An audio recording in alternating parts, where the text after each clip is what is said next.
Hello, students. Good afternoon. Welcome to Bio class. This is chapter Plant Kingdom. It is continued as I was continuing Plant Kingdom. Session number 5 today, however, it is of Pteridophytes. In today's class, I will deal about Pteridophyta or Pteridophytes, commonly which we call as ferns. যাক আমি সাধাৰণতে ফাৰ্ণ বুলি কওঁ। অৱশ্যে টেৰিডোফাইটা গ্ৰুপটোত আমি দুটা group পঢ়োঁ, এটা হ'ল হৰ্চ টেইলছ আৰু আনটো কোৱা হয় ফাৰ্নছ। হৰ্চ টেইল আৰু ফাৰ্ন দুটা গ্ৰুপ আছে। এতিয়া হৰ্চ টেইলৰ এক্সাম্পল আমি দিব পাৰিম equisetum is example of horse tail. সিহঁতি সাধাৰণতে ঘোঁৰাৰ নেগুডালৰ নিচিনা দীঘলীয়া হয়, কিন্তু যিয়ে নহওক overall whole pteridophytes are the saline features of Pteridophytes I am giving here. You can note that down, and I am collecting it from several informations. Pteridophytes are slightly advanced than the bryophytes. Bryophytes are all of advanced. It is actually last group of the cryptogamic plants. Cryptogamic plants are a last group to it. Most developed cryptogams the developed cryptogams, but most developed of the cryptogams is this group. First group asile Pteridophytes by algae khini, or second group asile bryophytes mane liverworts or moss khini asile, or third jitu developed Pteridophyte buli ami developed cryptogams ko Pteridophytes khini tar include kora hoise horsetails or ferns. Kintu horsetail খুব কম পৰিমাণে পোৱা যায়। Ferns are the major plants of this group.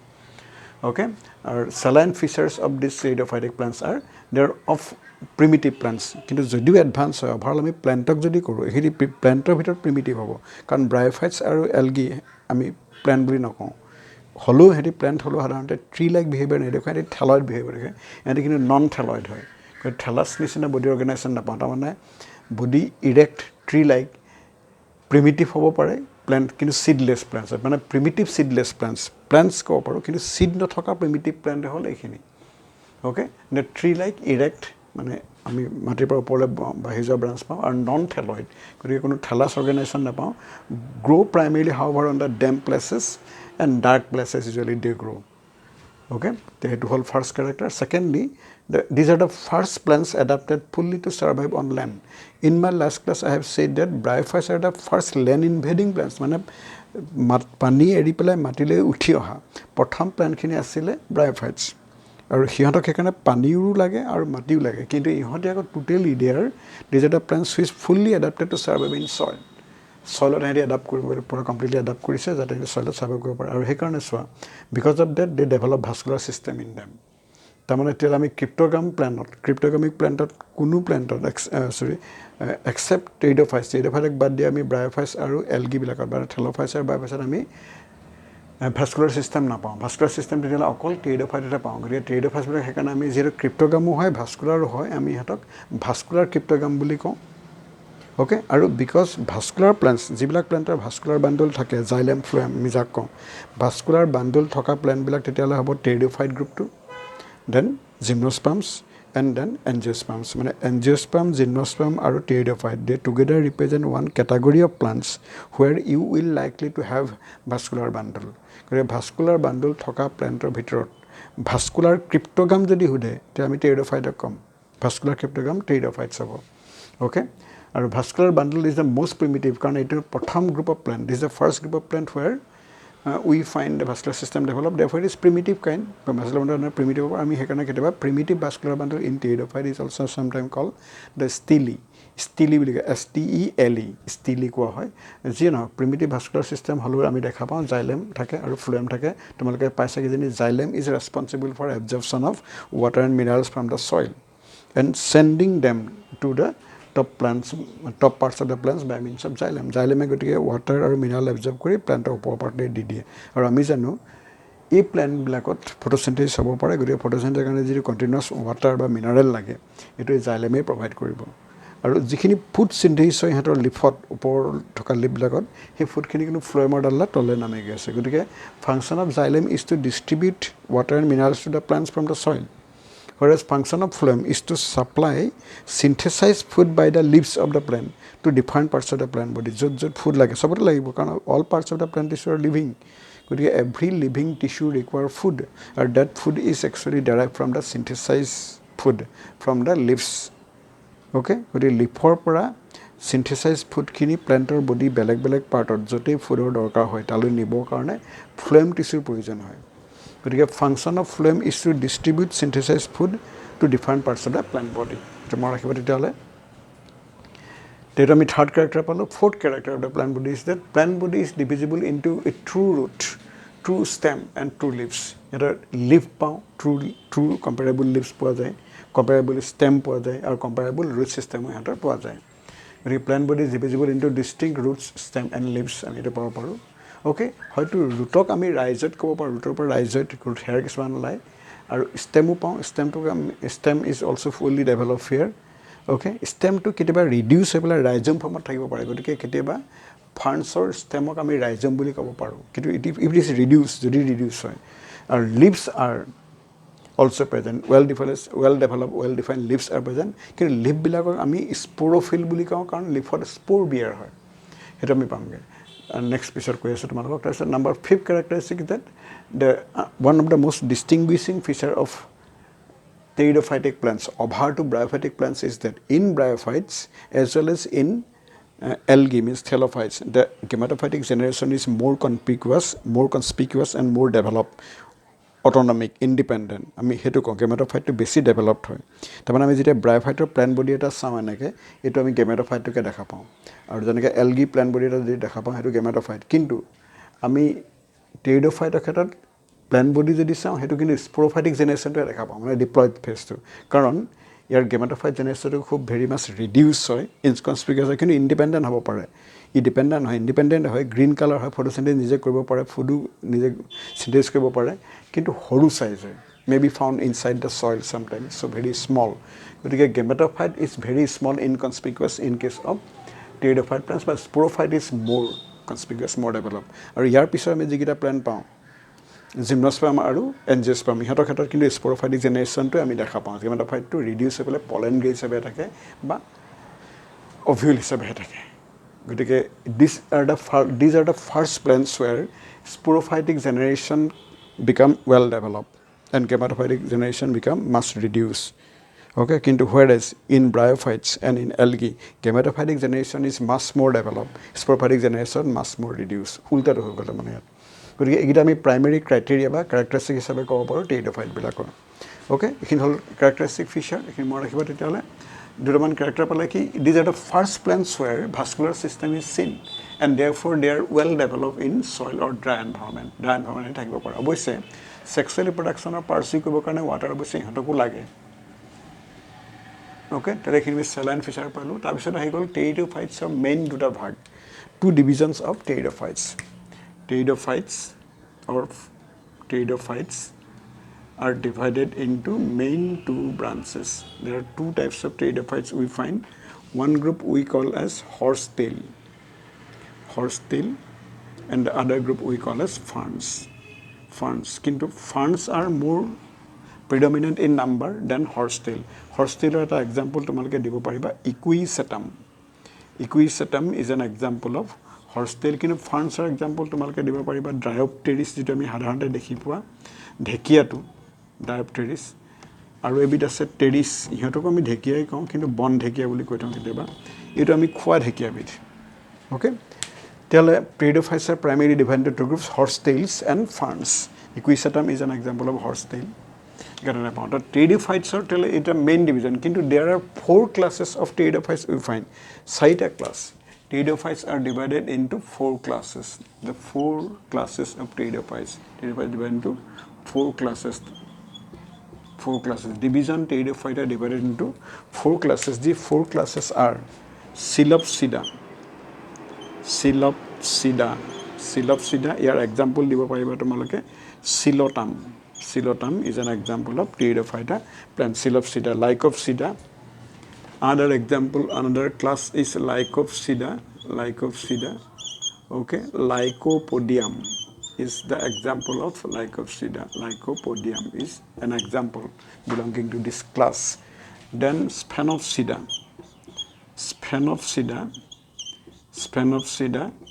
Okay, another class example belonging to the Sphenopsida is Equisetum. I just horsetail boli koisu. Mane horsetail bilak Sphenopsida গ্ৰুপটোত belong কৰা হৈছে বা classify কৰা হৈছে. দেন টেৰপচিডা আমি পাওঁ. Okay, Pteropsida, Pteropsida, ইয়াৰ example তোমালোকে দিব পাৰিবা টেৰিছ বা ডায়োপটেৰিছ এইবিলাক টেৰিছ ডায়োপটেৰিছ আৰু example of normal fern plant এতিয়া ফাৰ্ণছবিলাক টেৰপচিডা আহিছে লাইকপচিডা লাইকপডিয়াম আমি সাধাৰণতে ইয়াত মাইচেলিয়া etcetera we find psilopsida psilotum is another example গতিকে এইকেইটা হ'ল these are the primary classes of pteridophytes pteridophytes main class তেতিয়াহ'লে এতিয়া মন কৰিবা নাও the main part of the plant body মই যেতিয়াই কৈছোঁ টেৰিডোফাইটৰ এইকেইটা লিখি লোৱা তোমালোকে ৰিকুৱাৰ তাৰপিছত আমি কৈছোঁ চোৱা main part of the plant body টেৰিডোফাইটৰ মেজৰ যিটো প্লেণ্ট পাৰ্ট হয় সেইটো sporophyte okay major part of the plant is sporophyte টেৰিডোফাইটছৰ ক্ষেত্ৰত আমি কি ক'লোঁ তেতিয়াহ'লে sporophyte is the main plant body sporophyte is main plant body main plant body and body is sporophyte body is divisible into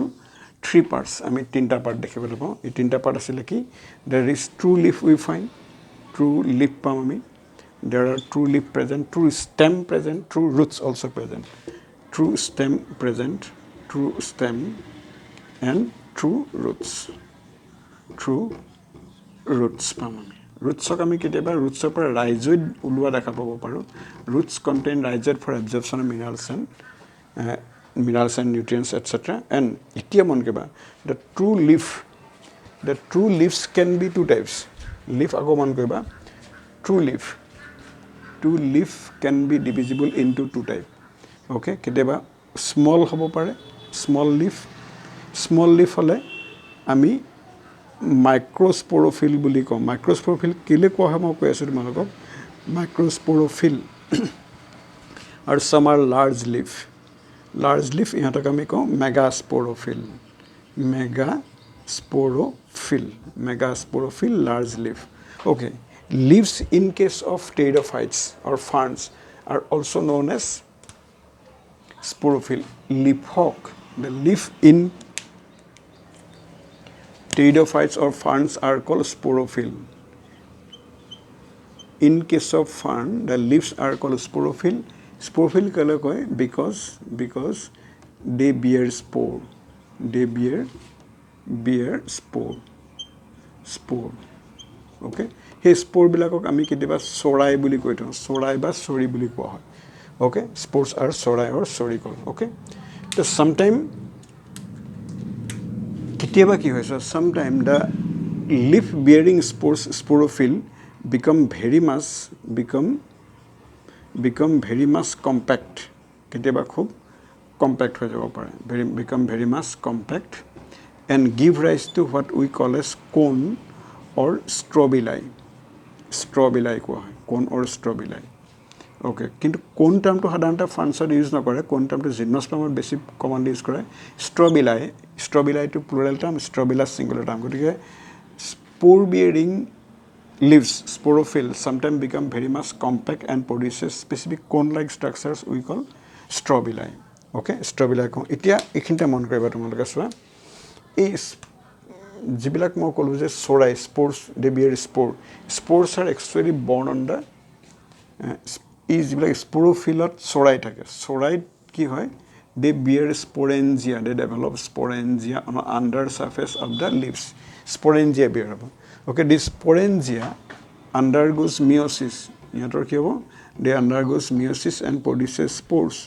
ইয়াৰ পৰা spore produce হ'ব okay spore produces the spores after production of spores okay through meiosis they become haploid hey spores bilakor পৰা gametophytic plant body develop হ'ব spores on germination become gametophytic plant body and they are haploid okay এইটো কথা এটা gametophyte then gametophyte যেটো develop হয় তাক আমি prothallus বুলি কৈ থওঁ gametophyte is also known as prothallus gametophyte is also known as prothallus gametophyte আমি prothallus কওঁ prothallus bear এতিয়া মন কৰিবা now you continue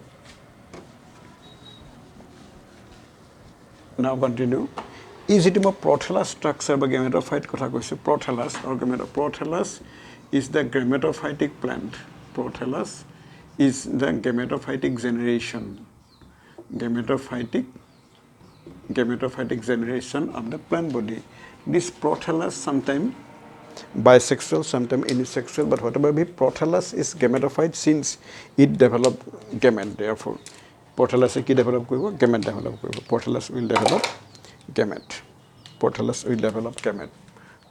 Prothallus kintu prothallusot ami duta structure pam. Jodi bisexual hoy, prothallus will bear antheridium. Antheridium, they also haploid structure. Antheridium pam ki pam, antherozoid pam. We find antherozoids. Antherozoids, they are gametes, male gametes. Okay, the second part, the archegonium also they bear. Mane prothallusot ami archegonium aru antheridium duita ba. Antheridium bear antherozoids or develop antherozoid. Archegonium bear egg. Ba oosphere, the female gamete they bear. Yet egg ba oosphere develop hoy, etu haploid or antherozoid bilago haploid. Okay, here, as I have told, in presence of a slight quantity of water, the antherozoids which are biflagellated, antherozoids they are biflagellated.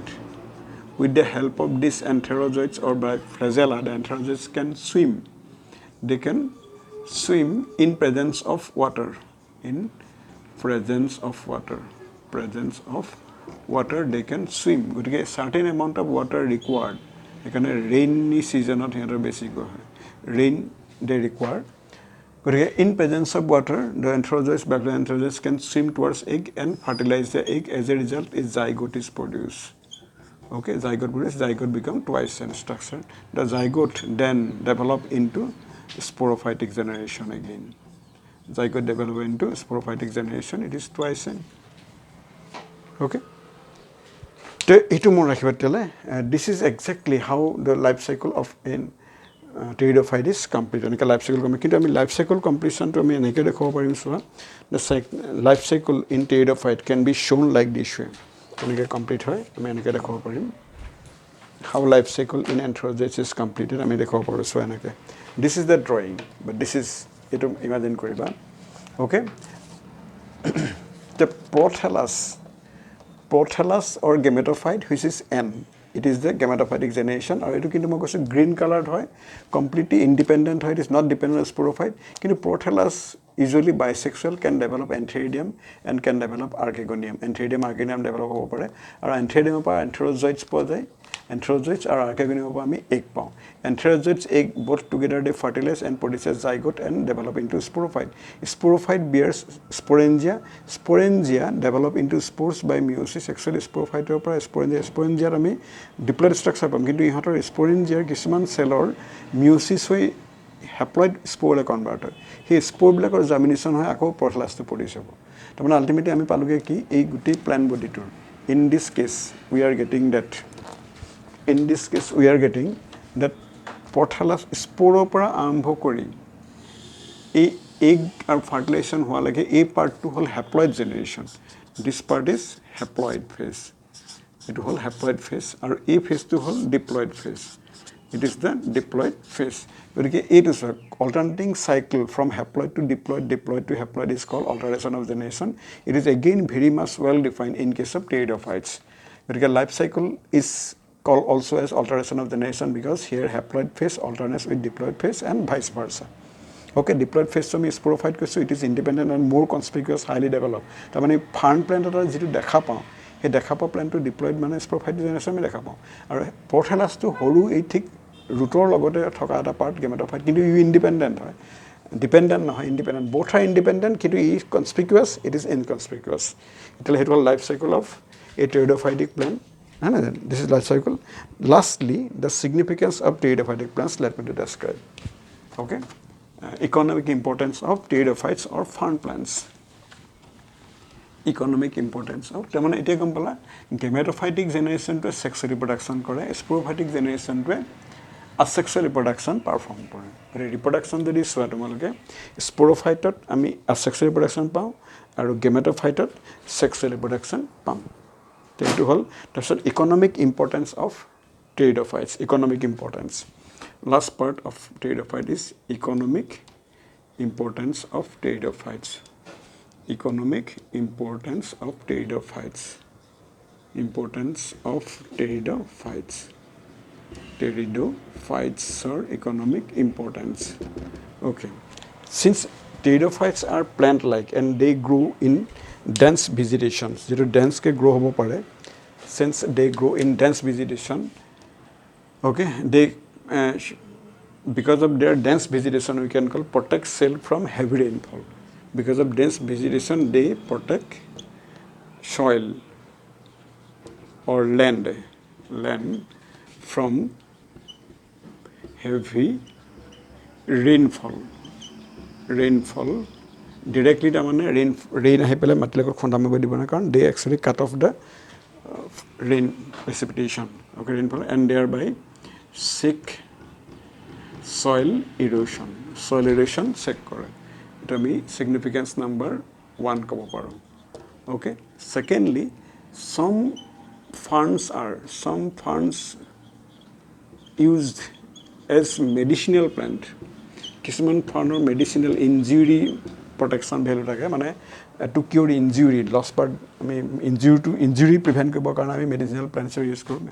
Tumaloke jana ki jeni in Mahabharata there is a concept of sanjivani plant. Ami jitu ko sanjivani plant jitu ami jano Mahabharatar mote sanjivani according to Mahabharata is nothing other than Selaginella namor etu plant. এই প্ল্যান্টকে আমি সঞ্জীৱনী বুলি কওঁ সঞ্জীৱনী গতিকে সঞ্জীৱনী প্ল্যান্টটো লক্ষ্মণক ভাল কৰিছিল গতিকে যে নহওক কিছুমান ফাৰ্মৰ মেডিচিনেল ভ্যালু আছে তাৰমানে actually they are used to repair damage or tissue injury সেইটো আমি ক'ব পাৰোঁ thirdly there are some of this ferns are edible কিছুমান প্লান্ট এডিবল হয় আৰু they are rich in protein and minerals ৰিচৰ কাৰণে সিহঁতৰ কিছুমান ফাৰ্মৰ এডিবল হয় আমি ঢেকীয়া খাওঁ জানা কিজানি মানে ঢেকীয়া খেলে খাওঁ এটো প্ৰটিনো পাওঁ কাৰ্বহাইড্ৰেটটো পাওঁৱে লগত মিউচিলেজিনাছ বা মিউকাছ পাওঁ আমি কিন্তু ভিটামিনছ মিনাৰেলছ আৰু ভিটামিনছ কিছুমান পাওঁ কিন্তু most important use one of the most important use of fern plants বা pteridophytes is that an example of a fern is azolla. It is one of the tiniest example of pteridophyte plant azolla. Okay, azolla year root বিলাকত azolla rootত anabina নামৰ এটা ব্লুগিন algae পোৱা যায় BGA cyanobacteria. Okay, azolla anabinaৰ এই associationটোক আমি কওঁ biofertilizer. This association is called as biofertilizer. কোৱা হয় associationship between the azolla and into its roots anabina. Year rootত anabina থাকে. Together আমি কয় symbiotic যদি association পোৱা যায় biofertilizer কোৱা হয় কাৰণ এই anabina নামৰ প্লান্টটো by virtue of its nitrogen fixing ability anabina can fix atmospheric nitrogen. Anabina কি কৰে can fix atmospheric nitrogen, okay, and make that nitrogen available to soil and therefore soil fertility increases. Soil fertility increases.